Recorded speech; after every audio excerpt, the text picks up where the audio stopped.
into affiliate marketing strategies, walking you through how to get started, how to pick the right affiliate program, all the way to how to structure your content, how to actually build an affiliate marketing website. I'm super excited as a speaker to dive into this. Unfortunately, Lee can't join us today. He's on a staycation. So Lee, enjoy the time with your little one. You deserve this. And Tom, I would love to hand it over to you now so that you can tell us in 30 seconds to a minute about who you are, what you're doing in this space. So I do affiliate marketing. I feel like I'm one of the few lucky bloggers that actually was able to make a living and kind of go past that and pretty much live financially free. So I blog about speed optimization, making your website load faster, cache plugins, hosting, pretty much the whole spectrum of that.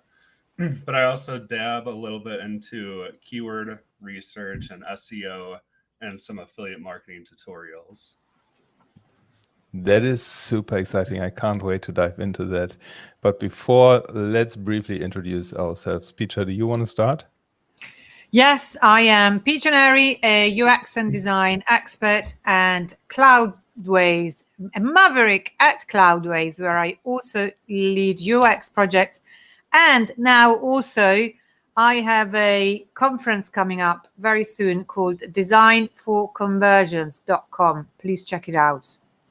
It's going to be an amazing conference. I've got a sneak peek, I can tell you. And my name is Jan Koch. I'm also a Cloudways Maverick, and I host the WP Agencies Summit here in this space. Tom, back over to you. Can you tell us a little bit more about how you got started in the affiliate marketing space? Yeah, so it really started. I wrote a tutorial on the W3 Total Cache plugin years ago. And it was on accident. I was like, oh, it's interesting. So I was doing web design services at the time, but I knew I didn't want to have all those clients calling me. So I wrote this tutorial, and it ended up being my highest traffic article. And I thought, well, I can refer people to a CDN like StackPath. So I did it. And I ended up making some revenue. After that, I just started going all out into speed optimization and writing hosting tutorials and cache plugins. So it was definitely kind of an accident. But as soon as I found the potential and I started making the first few $100s a month, then I was really excited to make it more.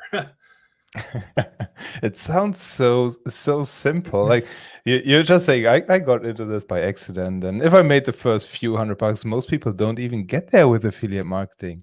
That is so cool. Why did you think that guide was so well received and was working so well? No one at the time, there were no other articles out there, and that's when keyword research comes into play. That showed like screenshots and went into the depth that I did.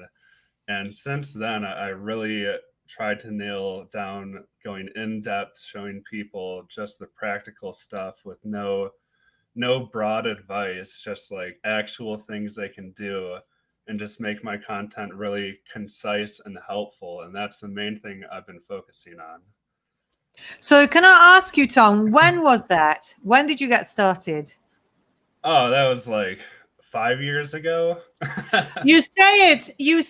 I thought you say it as if it were like, the prehistory, and it's, well, 5 years ago. I mean, it feels like 1,000 years ago at the moment, but I'm in the space for 7 to just put this into perspective.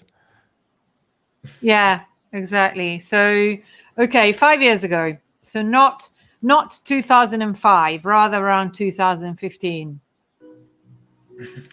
That is really nice. At that point, did you pay any attention to the types of affiliate programs that you promoted, or was it just like, I have this tool right now, so I'll see if they have an affiliate program and I just write a guide about that?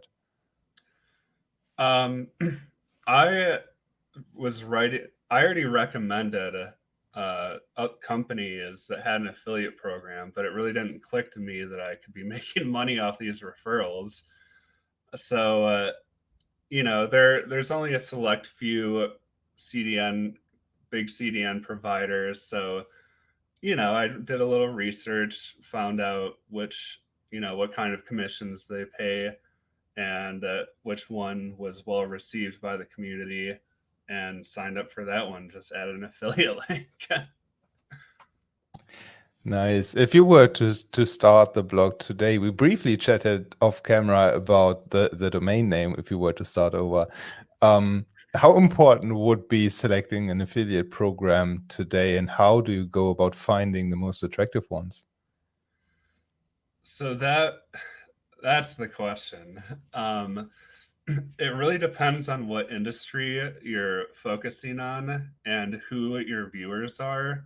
So for me, the people reading my articles already have excuse me, knowledge on some website speed optimizations, and they're a little more advanced or intermediate users. So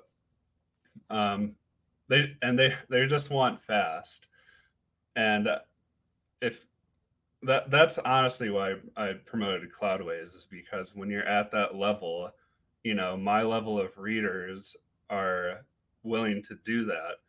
But some companies like Bluehost or SiteGround, it really depends what your users are looking for. They're looking for speed. What are the commission rates? Is the company well received in like Facebook groups?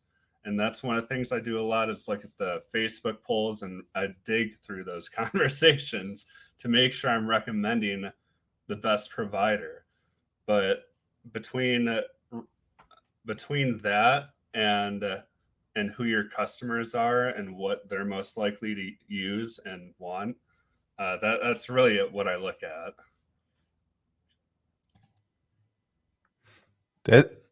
You're muted, Peter. I know, it's just I'm muting myself because you probably can hear. Can you hear it? Can you hear the noise, you think? I wonder. It's coming through a little bit, yeah. It's extraordinary, the level of noise that is out here, because there's a terrible storm on the coast of Spain. So I wanted to ask you, how long did it take you? Because I think that in a way you've got the dream life for many of us. So you were a web designer, you were designing, creating, building websites in WordPress. Yes, that was what you were doing. That was the main service that you were offering. And you started writing guides and being helpful on Facebook. And you started a blog, didn't you? You started your online media masters website, and then one day you started making money out of it. And now you're saying that you can live off it. So how long did it take since from starting to being able to say, okay, I could ditch the day job? That's $1 million question. And it really, I was up for, I was working nonstop on my blog for about 1.5 years. What do you mean by nonstop? I mean, this is an interesting question, because I find it really difficult to be consistent with creating content for my own websites. So what do you mean when you say nonstop? Because you had your job, you were working, and then so you weren't. The 8 hours of your day were not necessarily all of them on the blog. Yes, they were. They were? Okay. Whoa. I did not have a job, and I was living with my parents. Okay, there you go. Comfortable. So my brothers kept pushing me, like, you should get a corporate job. You should get a corporate job. And I'm like, no way, I'm going to make this work. And it was a rough time for sure. But I was so, we lived in a small house, and I was very eager to get out of my shell. So I would wake up, and first thing I would do is, day through night, I would pretty much not go out. I didn't have money to spend, and all my time was basically spent on the blog and taking breaks playing Rocket League. But I guess that is that's the so lesson. cool. I mean, Yeah. there was some sacrifice involved, but you made it work because you were at it all day long for a year and a half, basically. That's what you're saying. Yeah. Okay, Yeah, so I think I that's the mean, lesson. yeah, if you're under pressure and you really have to, I mean, I'm definitely more relaxed now and I don't work as much. But when you're under that pressure, and if you just really have to work at it, and so maybe a year and a half if you're just grinding at it. But if you think about it, that those couple of years that I really pushed myself, I have way more time now, and it was such a huge investment, especially in the beginning, to just do that time, and it paid off, luckily. Do you think that at some point making an affiliate blog work is inevitable if you put in enough hours? Because at some point, I would imagine you spend the time creating content, refining content, doing keyword research, stuff like that, seeing what competitors are doing, and then trying to create better content around that same topic.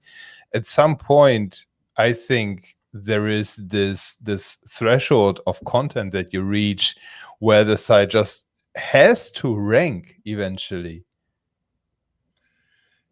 Yeah, that was a big struggle as well. That's like I was putting out really good content, and I was very diligent about Googling the keyword and using all the tools, and pretty much just making sure that my content was much better than the top results.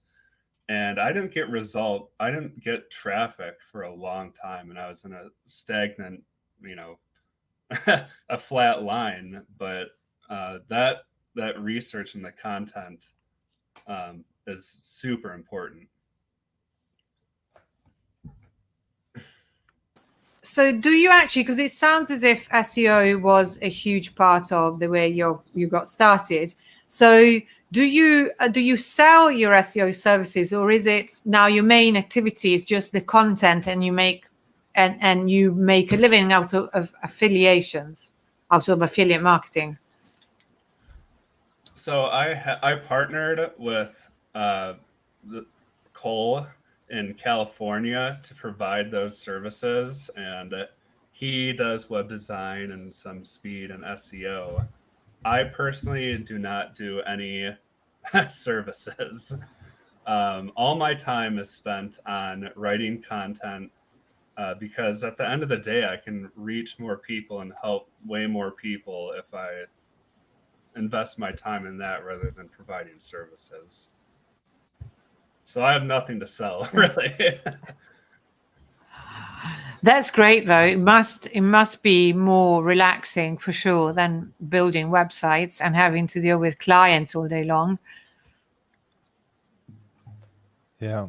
Do you think that any web agency owner or any freelancer could benefit from affiliate marketing, or is it more like you have to do it full time to really make it work thing?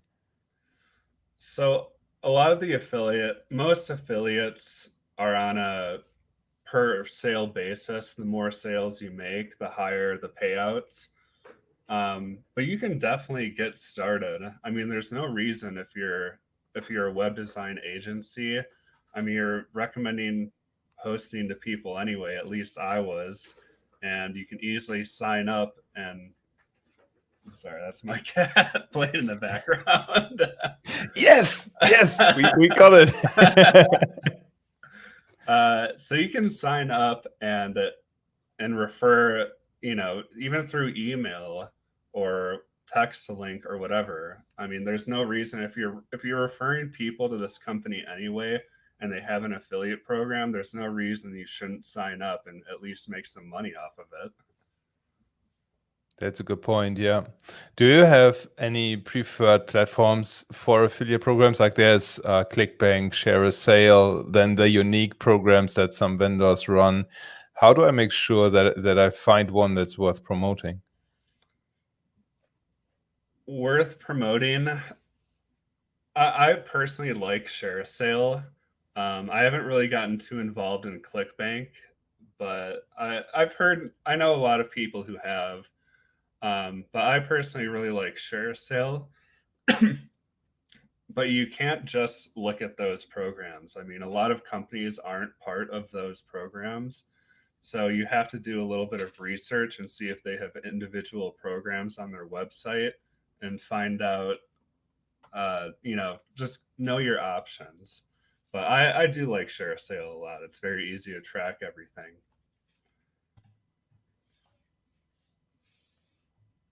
It's interesting. What I would love to dive into now is the structure of an affiliate marketing blog. So you have, with Online Media Masters, your blog is exceptionally well structured. It's very easy to navigate through the content, and you do a really good job of keeping people on your page. What are some lessons that you've learned over the year in terms of the layout of your blog and how you structure your content? The main one, I don't use any special theme. Elementor and Astra is good, but I pay especially a lot of attention to like the sidebar widgets and making sure those are useful. But the one thing I don't see a lot of people do when they should is adding a table of contents to their blog. It's like one of the most easiest things you can do to encourage like longer content and make it organized. But I don't see a lot of people doing that. The table of contents. I couldn't agree more. I could not agree more. I totally agree. And I think it's one of the Brainstorm plugins that have a table of contents ability, or Astra. That's where I saw it, I think. But are you saying for individual articles? Is that what you're talking about? Individual articles with a table of contents at the top? Yeah, for individual articles. Yeah. It's absolutely. So where would you start from if you had to start an affiliate marketing blog? Let's say that you're a web agency and you've decided, or a digital agency in general, and you've decided that you want to set up a side gig, and you say, okay, affiliate marketing blog. Obviously, not so much about the topics, because I reckon that, I don't know if you could hear that. It was a very, very strong thunderstorm.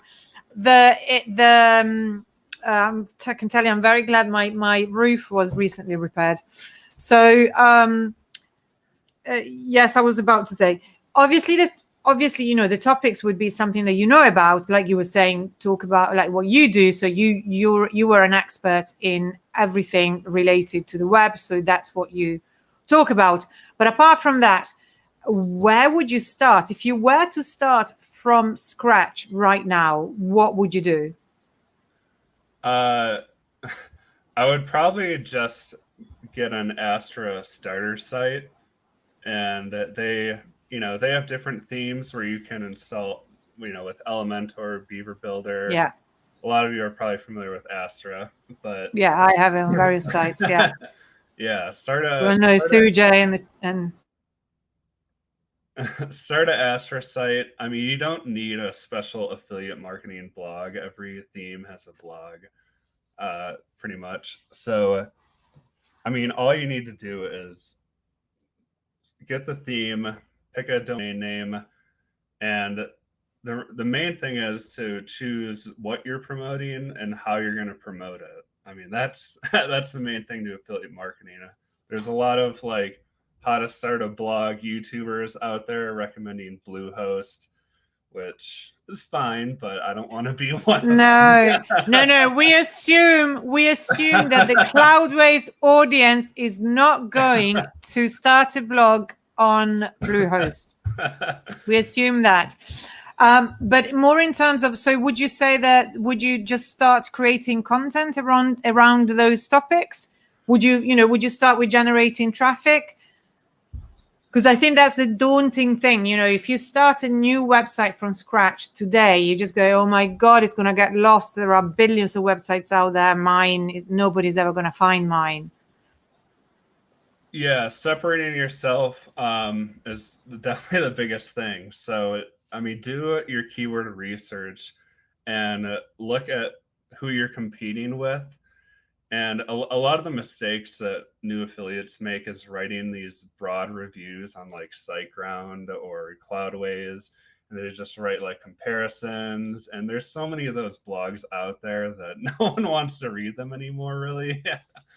So, like for me, I personally write articles on how to fix, a slow website, and really rather than just looking at what you can make money on, like reviews, look at what you can help. Like it all comes down to the problem, and find keywords in Google autocomplete that you can help people solve a problem, and they don't always have to be review keywords. I want to stress that.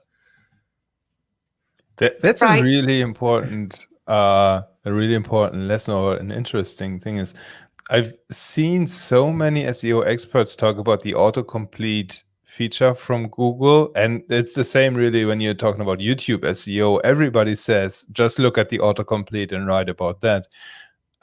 How do I know whether I'm even remotely able to rank for a keyword? Like if Google suggests web hosting as autocomplete, there's no way in hell I rank for the term web hosting, but rather you have to have these long tail keywords. How do I know that a keyword is a good target?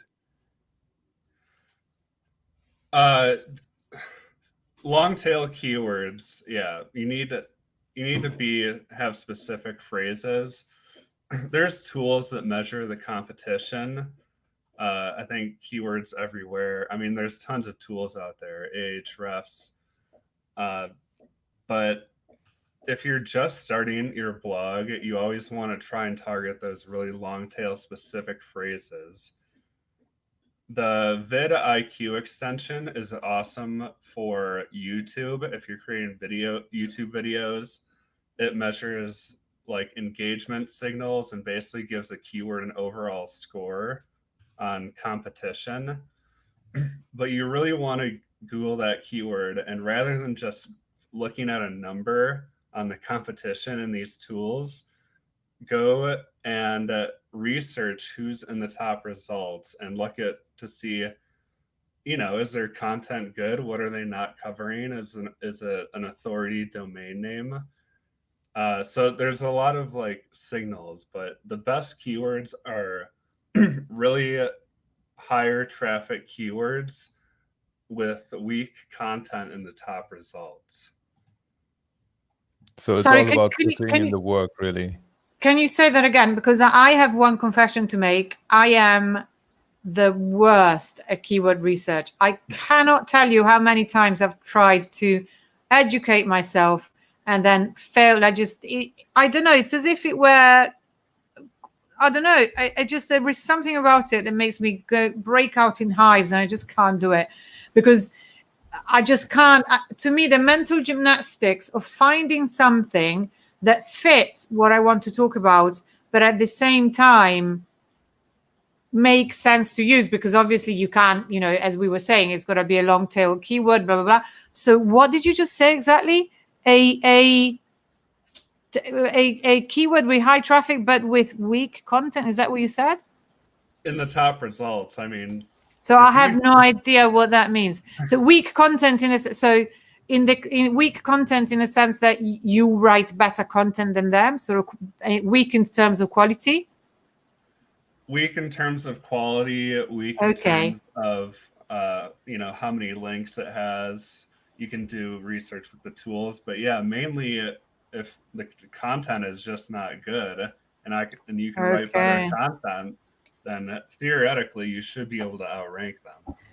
I can really get behind this advice. I love this because I don't understand the logic of get a keyword that fewer people are looking for, so you can rank for that. And it's like, well, but why would I do that when people are not going to look for it? So this is something that makes much more sense to me. And in fact, I know when I do research for my favorite topics, that often I do come across articles that I think this is really not that great. So therefore, this makes really good sense. And yeah, thank you very much already. Great takeaway. Yeah. And there also is a great piece of content on Tom's site around choosing focus keywords. So that is onlinemediamasters.com/yoast-focus-keywords, where you also outline a couple of research tools, the types of keywords you want to target, and content optimization. So big plug for that piece of content. It's a really useful article that you've written. And there are two questions that kind of are similar. So I just show one of them from Uzair Ansari. Sorry for butchering your name. I most likely just did. The question is, hi guys, thanks for this webinar. Should an amateur start with any niche or choose to keep it general with a lot of products or services? And the similar question I'm referring to is from Samrat, who also asks about selecting your niche. I would love to hear your thoughts on that, Tom. You're going to hear conflicting advice from affiliates. For me personally, I would select a specific one and really, can you put the question? Okay. Should an amateur start with any niche or choose to keep it general?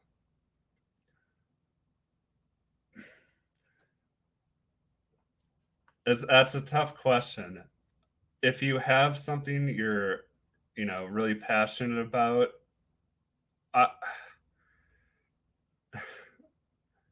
with a lot of product services, I wouldn't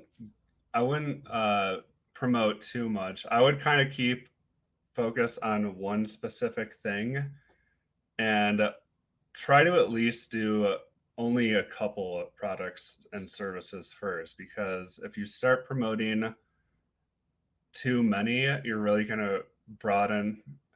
It doesn't really work like that. You want to start with a couple of products and services first, rather than spread yourself out too thin.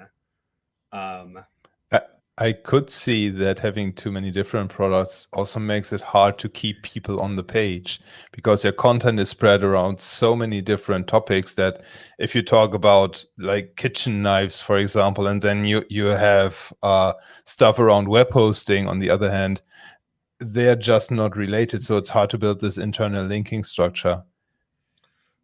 Well, even if there are related, I mean, you really just want to make sure that whatever you're doing works. And if, I kind of got excited about promoting all this stuff and spread myself out too thin. But look at the products and services that will that fit your audience and pay high commissions, and then, just focus on those at first. But that really depends what your blog is about. And, that's a personal question, but I would just say that don't spread yourself out too thin, and just make sure that you can at least promote a few products at first and get some commissions off of that. And then figure out how much you would need, to make a living. And because if you're promoting too much, there's probably some products maybe that have too low commissions that don't really fit your audience, and just really focus on the ones that do.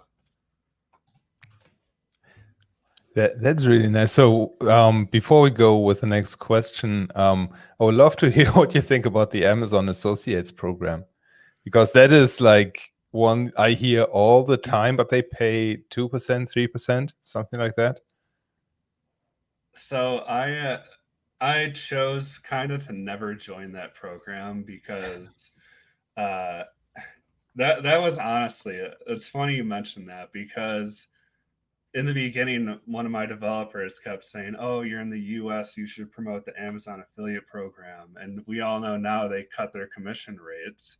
But the company was already so big that they can do whatever they want. They can cut your commissions, they can cancel your account. Like, I don't like promoting these mega corporations because you're really at the mercy of them. Where in something like the hosting industry, there's multiple companies that really want your business. And there, this goes for a lot of industries. And if one hosting company doesn't work out, there's a lot of others that would love to have your business. But for Amazon, it's kind of a monopoly. And I know a lot of people promote like YouTube video equipment. So they make these videos and they leave their Amazon affiliate link in the video description to like cameras and lenses and video equipment. And that's a huge affiliate marketing opportunity. But I feel like you do need like millions of views or hundreds of thousands of views to make good commissions on those, because like you said, the percentages are so low.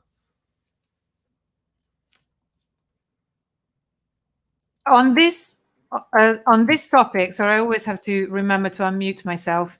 On this topic, actually, I'm quite glad that you said that about the big companies, because with Amazon, especially, there are many other reasons why one should choose or could choose to boycott Amazon. And I did it successfully for many years for a number of reasons. But basically, bear in mind that it's not in their interest. They're basically using you. But they're using you. They're not really working with you. That's the way it works with them. And it's under this respect, another thing that comes to mind is Udemy, the big course platform. At the beginning, it was really great for authors because they were promoting you a lot and so on. And then it became not a good place at all for authors. That kind of, it's more about exploiting than representing. So make sure that, I would say, that you work with companies that you can really represent and that know who you are, rather than just a number for a huge corporation. That's what I would say. So that was my ethical point. Couldn't agree more. Yeah, great. I was really glad to hear that. Because also, and that's something that maybe we can touch on before the end, is that often affiliate marketing gets a bad rap, and it probably doesn't deserve it. So I think, and we said, it's something that we said in another webinar here.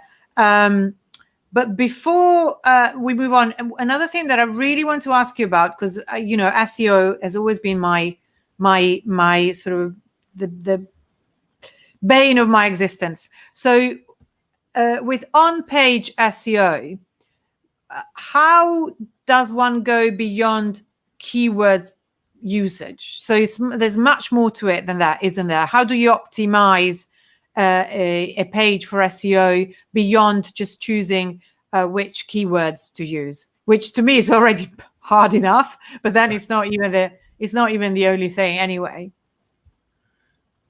Yeah, so those SEO plugins, like you enter your keyword and then they give you recommendations. Like I don't even really use that anymore. Adding a YouTube video or an infographic or a HTML table of contents is one of the biggest things you do. So aside from just keyword usage, it's really about organization, what content you're covering, and trying to make it in depth, adding multimedia like a video or infographic or something that will keep users engaged on the page. Nice graphics. spend time on your multimedia. Like that's honestly probably the biggest tip I can give. The importance of design. Yeah. And briefly related to that, there is a nice question from Chris Cotton coming in. What type of content would you write to keep the readers engaged if you would sell hosting from Cloudways? Would you use YouTube as well, or just articles? So you already said that multimedia is very, very important. I also, Chris, sent you the link to Tom's Cloudways review in the chat below the video. So that is leading by example here. Let me just actually do a screen share really quick. I want to bring this up and to demonstrate what, or maybe Tom, you can bring this up and we'll put your screen on the live stream, and then you can walk us through how you structure your reviews. Would that Okay. work? I think that would be really nice. That would be super interesting. Yeah, we can do that. Great. Is it showing my screen? We are showing your screen right now. Now you just have to switch to the right tab. The right. So rather than the tab where StreamYard is, Yeah. you need to click on the tab where your article is. Yeah. Got it. Okay. Brilliant. So for everybody watching, please let us know if you can read it or if Tom needs to scroll in a little bit. That's always a little bit finicky to sort this out. Yeah, and I was pointing out that I did update Elementor, and my fonts got messed up on my website, and I'm having my developer fix it. But it looks good when you're logged in. So this is like a sample article on how to fix a slow WordPress site. I have one on Cloudways and different hosting companies, but I'll just do this one as an example. So I have like an intro. One of the things I did was create these graphics like that basically summarize the keyword. And my goal with these graphics, one of the main goals was to get in Google's featured snippets. So when you Google a keyword, a lot of times they will just show the answer directly in their search results. So that can also be with an image. So I created an image around the exact keyword and tried to get these images in search results. I'm mesmerized by the titles of the articles on your sidebar. Love it.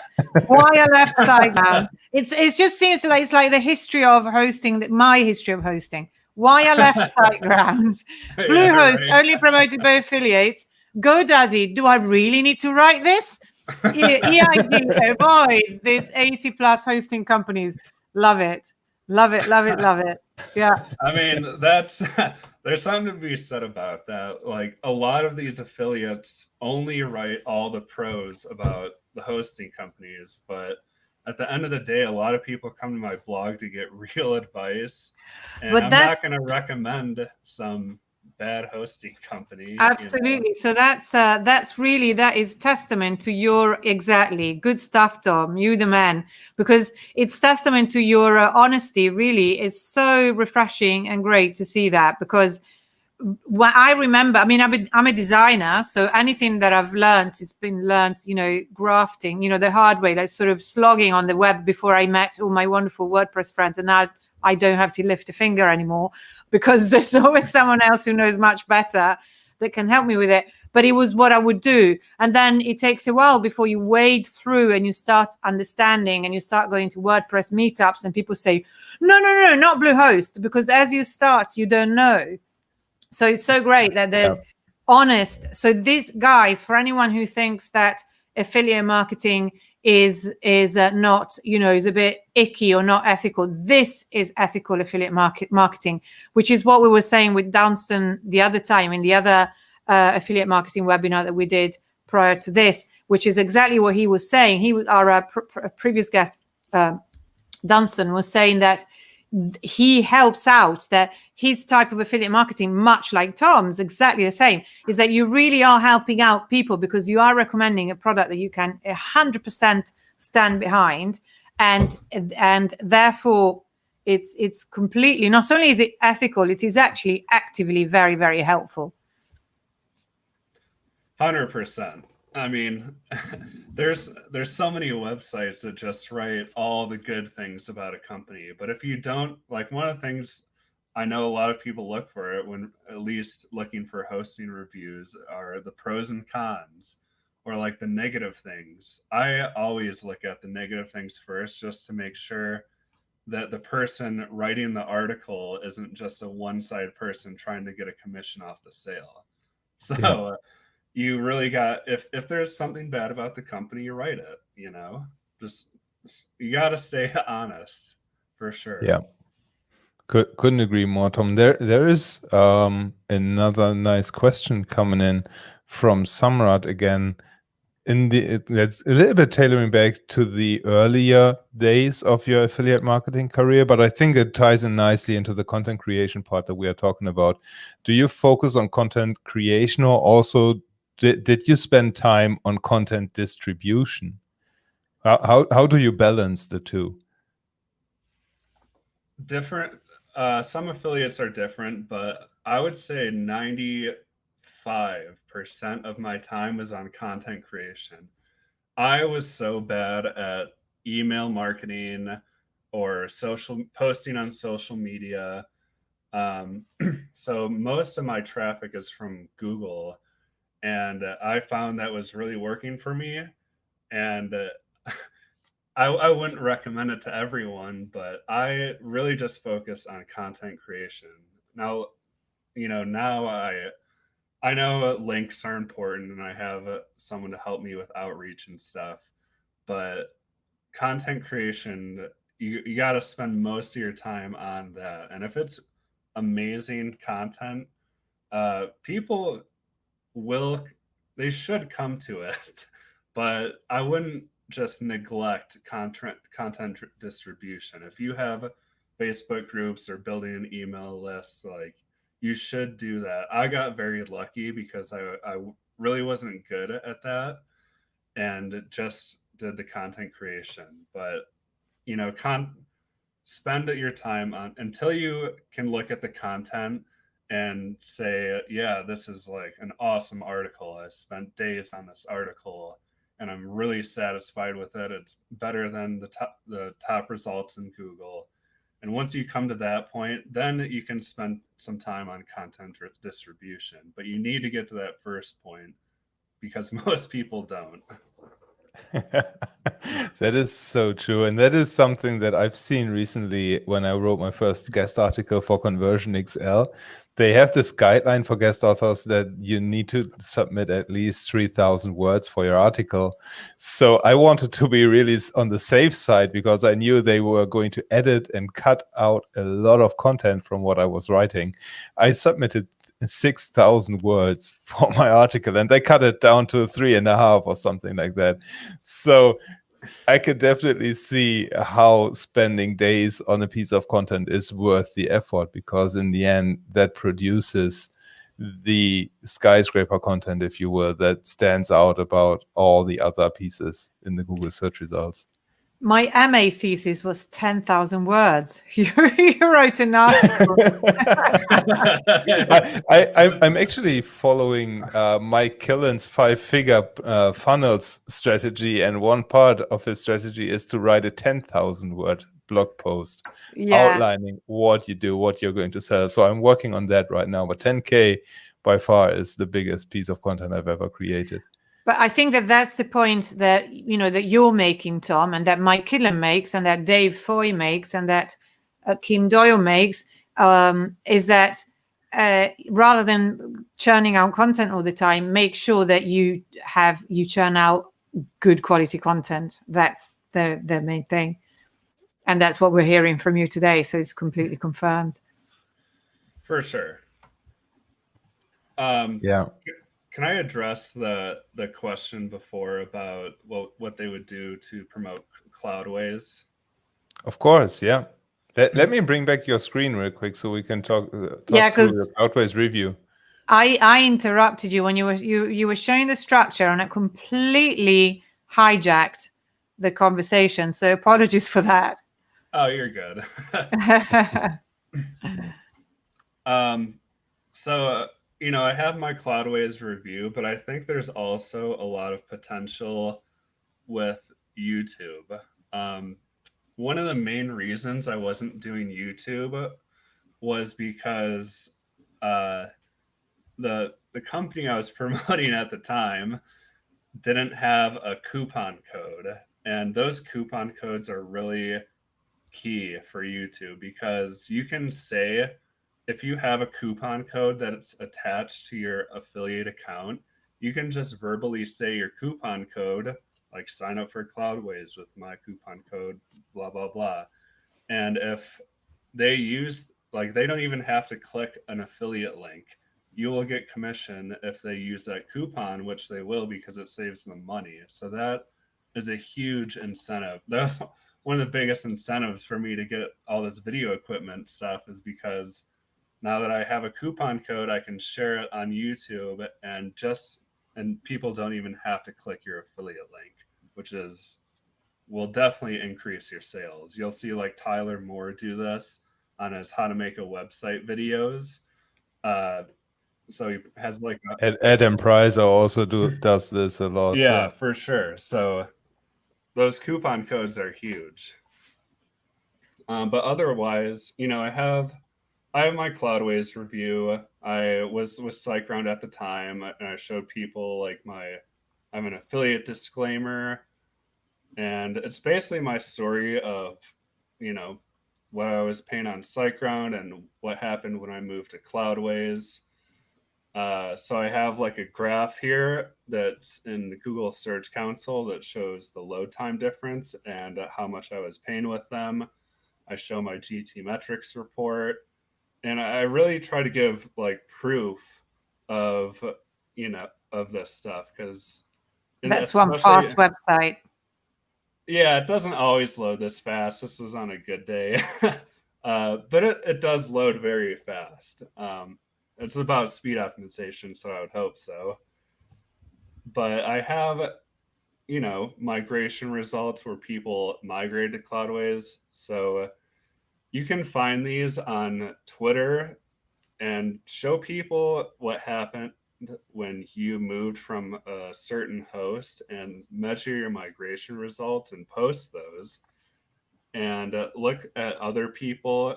I mean, Twitter is public, but if it's like for Facebook groups, I got in trouble because I was posting screenshots of Facebook groups and people didn't want to be named. So at least, don't blur out their name. Or ask permission. I remember, yeah. Yeah, that was the big Yeah, I think I know the group owner. Yes. Yeah. yes, I remember. Yeah, because the concept is that Facebook groups are private, if you want. So if you write something in a Facebook group, it's meant for that group. So I think that was the conversation. That is a very important point, though. So thank you for bringing this up. Yeah. That was definitely one of the mistakes I made. Like, I take all the blame for that. It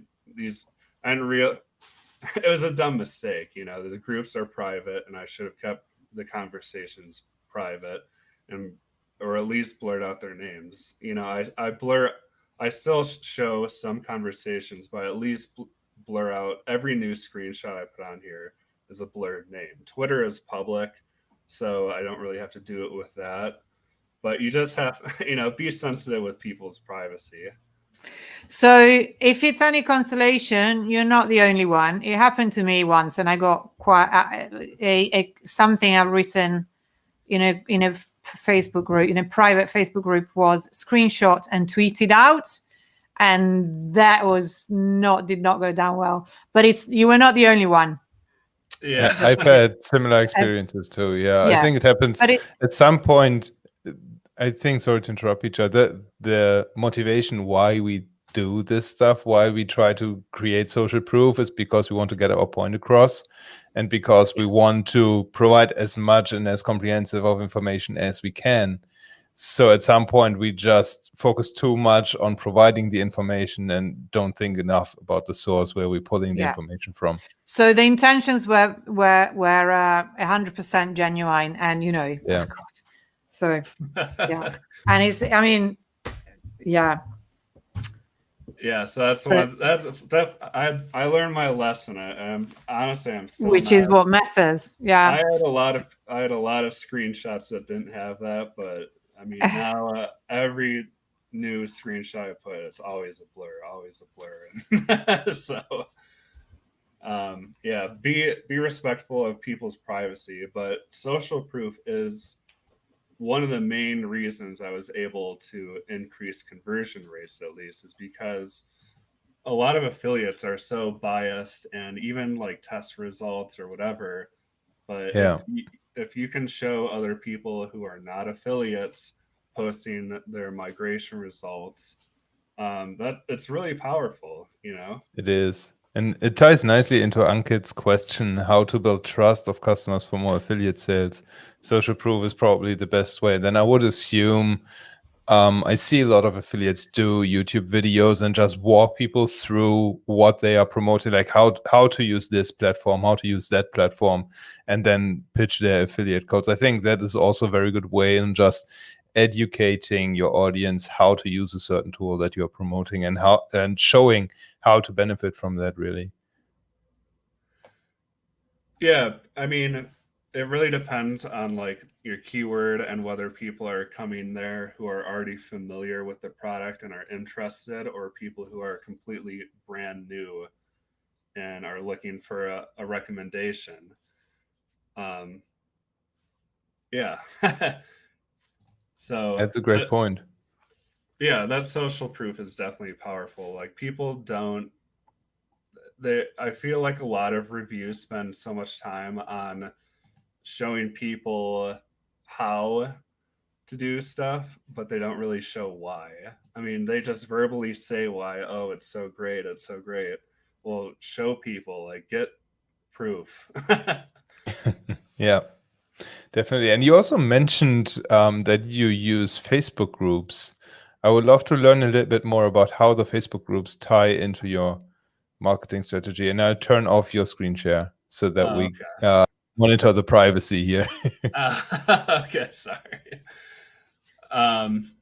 So about the Facebook groups. Yeah. I mean, join like the WordPress hosting Facebook group is really good. The WP Speed Matters, WP Speed Up, at least for hosting. Cloudways has a Facebook group, obviously. But there's a lot of different ones that you can join, and you don't need, other than just you don't need to take screenshots. Just look at it's a great news source, and to get other people's opinions, and people post their research in those groups. And as far as just staying on top of your affiliates and like the industry in general, that's probably the best place to do it. So it's really for you a source of ideas on what type of content to create next? For a source? Yeah, and in terms of generating ideas for which type of affiliate product or service to promote next, what type of content piece to create next, in terms of the conversations that you see in the Facebook group, you use that to set out the content strategy for your blog? 100%. So interesting. Especially for my affiliates. Like I recently changed from SiteGround to Cloudways as an affiliate, but to be honest, I was seeing a lot of complaints about SiteGround and in these Facebook groups, and just monitoring the issues people are having with different companies and where people are going. It's a powerful thing to look at the trends in the Facebook groups, because you can read all the reviews you want, but you see the actual trends in the Facebook groups. So if you follow those, that's a good way to stay, honest and to stay on top of the industry. On this, can I ask you something? Because I can completely see the value of that, but at the same time, at the moment, I'm absolutely exhausted by Facebook, and I have my own group that I've been neglecting. If anyone's watching, I'm sorry, guys. I am exhausted by it, because if you go into Facebook and you are very, very focused, if you're that type of person, Tom, who's that brilliant and that focused, and you just do the groups that are useful to you and you treat it as a business tool, then hats off to you. But otherwise, I think it gets very, very draining, because you're sort of pulled in a million different directions. And even inside the groups, there is, I mean, you never know whether the algorithm is working for you or with you. So you use it, correct me if I'm wrong, you use it in the sense that you're in there and you monitor it and you look, but it doesn't rule your life, so to speak. Yeah, I barely use Facebook at all for personal reasons. I mean, No, me neither. But my whole my whole news feed is basically just like stuff on hosting and speed and stuff in these Facebook groups. So yeah, you don't have to. I don't even really participate too much, and I really should get more involved. No, I think it's a good idea. Do not get involved. Keep it like this. Yeah. You can. Do you know that there's a sweet tool called Newsfeed Eradicator, which is a Chrome extension that automatically eradicates your newsfeed but shows you all the group discussions? I only really have groups anyway. That's what I use to stay sane on Facebook. I just see an inspirational quote in my newsfeed, and then when I go to groups, I can follow the discussions. Otherwise, I would just spend like 5 hours a day browsing through cat videos. Yeah. I'm going to have to check that out. Yeah. I mean, we say all this actually, and we are live on Facebook. I am just adding to the noise. Yeah. And becoming aware of the sort of existential contradiction that I just uttered. So thanks, Facebook, for having us. Well, we are providing valuable content and not cat videos, so that separates us officially from everybody else. Yeah. Alrighty, that is so cool. But what I love most is that you're solving a very, very crucial issue with this approach, and that is the lack of ideas. I think everybody of us knows that running a blog inevitably brings you in the position that you don't know what to write about next. And by just monitoring all those conversations, be it Facebook, be it Twitter, I can see all those conversations happen on Twitter too. If you search for hashtag SiteGround or something like that, you will see plenty of complaints about SiteGround, and also people who love SiteGround. So not just to bash on them, they have their raving fans, and that's also for a reason. But yeah, just I would say removing the responsibility of coming up with ideas from yourself and just seeing what other people talk about and then using that as an inspiration, I think is a really smart move. Yeah, because that way you can truly be helpful. You're not making it up. You're not doing it's a UX principle. Listen to your users. Do what is useful for them, not what you want to do. Talk about what their problems, not about what you want to talk about, basically. Listen to them. That's what you're doing, more or less. Yeah, and you can find a lot of answers in those groups too. Like I've seen threads where it's like, why is my Elementor site slow? And there's people that basically create your content for you, and they just list like 13 reasons Elementor is slow. And you don't have to copy it verbatim, but that's such you can get such good outlines and ideas from those groups. Honestly, that's something, it occurred to me as well, why I was asking myself, why do I find it so hard to write a blog post, but I find it so easy to write a Facebook post? And I then started copying and pasting my Facebook posts on professional issue stuff. And it was easily 700 words. And I did start putting them in my blog, but I lack consistency.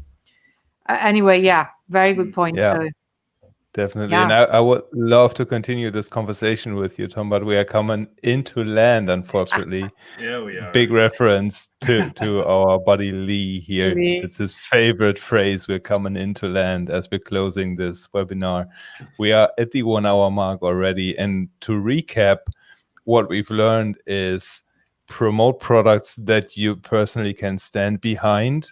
Don't just focus on who you are promoting in terms of the big name that you are promoting, but rather focus on companies that really need and want your business. Obviously pick high paying affiliate programs because you need to make it worth your while.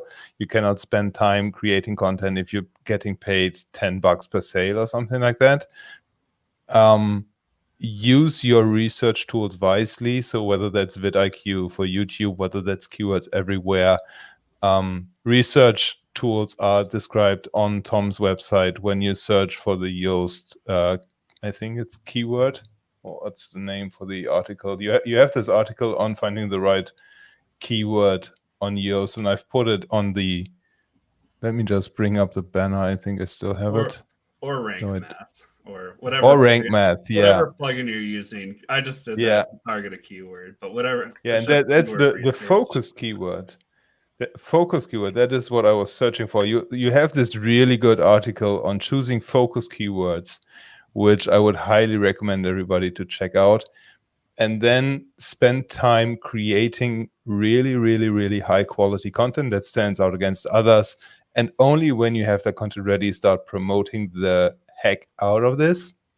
And lastly, validate your ideas by going into the social networks, diving into the conversations that are already happening, and just use those as an inspiration. Now, Tom, where do people get in touch with you if they want to learn more about you? My website has my email address, onlinemediamasters.com. Or if you have any questions, you can email me, tom@onlinemediamasters.com. I'm always happy to listen to people's stories. I don't provide consulting, but if anyone has any personal questions about their website, I'm always happy to look it over and shoot them a quick email. And you'll probably end up being a blog post on it. On your issue.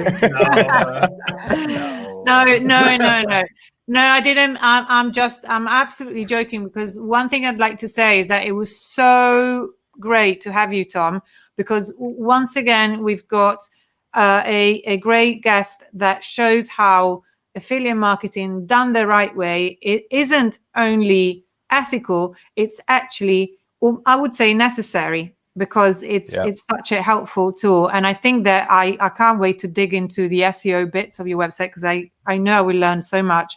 So I can't thank you enough for being here, Tom. Thank you very much. Thanks for having me. This was awesome. Great. Love it. Peter, where do people get in touch with you? Yes. So these days, I think you should find me on LinkedIn. I'm Piccioneri everywhere. If you know how to spell my name, that's it. You're done. Piccianeri. That's it. It's written out there.